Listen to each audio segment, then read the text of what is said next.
The original Advanced Warfighter was one of the first bona fide hits on the Xbox 360, but the over-the-shoulder running gun setup wasn't all that friendly when it came time to bring the game to the PC side. Thankfully, Ubisoft commissioned a completely new Advanced Warfighter for the PC, complete with a first-person shooter control setup so suited to the system. Affirmative. Advanced Warfighter 2 follows suit. While the story maintains elements found in the console versions of the game, the PC build is a totally unique beast with its own levels, play mechanics, and objectives. It's also harder than taking down a tank with a slingshot.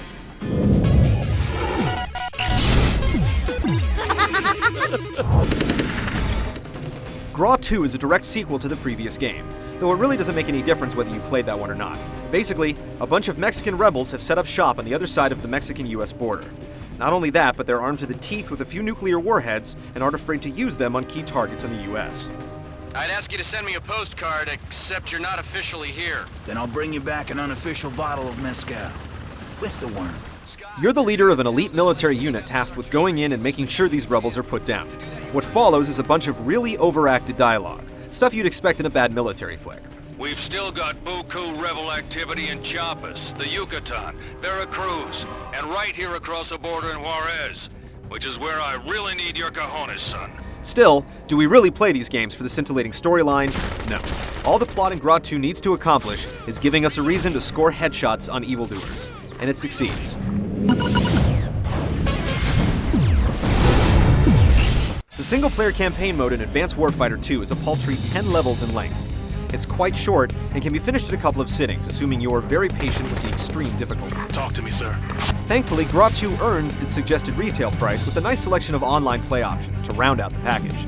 Along with a bunch of co-op missions to work through, you get your standard deathmatch and a collection of team modes to compete in. Play King of the Hill and hold a particular zone longer than the other team, or play the objective-based Assault vs. Recon. Here, each team is set to either attack or defend a particular objective. The real meat of GRAW 2 is found in the online multiplayer modes, which are excellent. What the single-player campaign lacks in length, it makes up for in difficulty. With all the team commands and micromanagement to do in Advanced Warfighter 2, Control could have been a complete disaster. But that's not the case. While the setup is a bit more intricate than your standard first-person shooter, ordering your 3 squad mates around in this Mexican war zone is pretty user-friendly. It amounts to a lot of pointing and clicking. Unfortunately, there are 2 major issues working against this otherwise seamless experience. For one, your squad mates are pretty much brain dead. Sure, you can order them to an area, but they're far too dumb to take cover should some hidden hostile engage them on the way there. Sometimes, they won't even fire back. One other issue at hand is the incredible difficulty of GRAW 2 thanks to the possibility of a one-hit kill.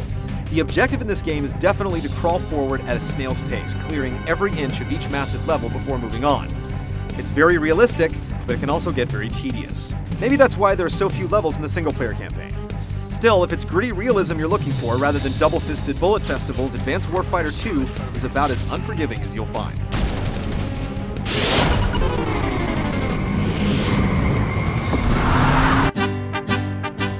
Apparently, the US-Mexico border is the driest, dustiest place on Earth, because you'll be hard-pressed to find any sort of real color in Advanced Warfighter 2. Everything seems to be a different shade of brown. Where the console version of GRAW 2 looks spectacular, the PC version definitely falls short. Everything just looks way too drab, and there seem to be loads of reused textures from the previous game.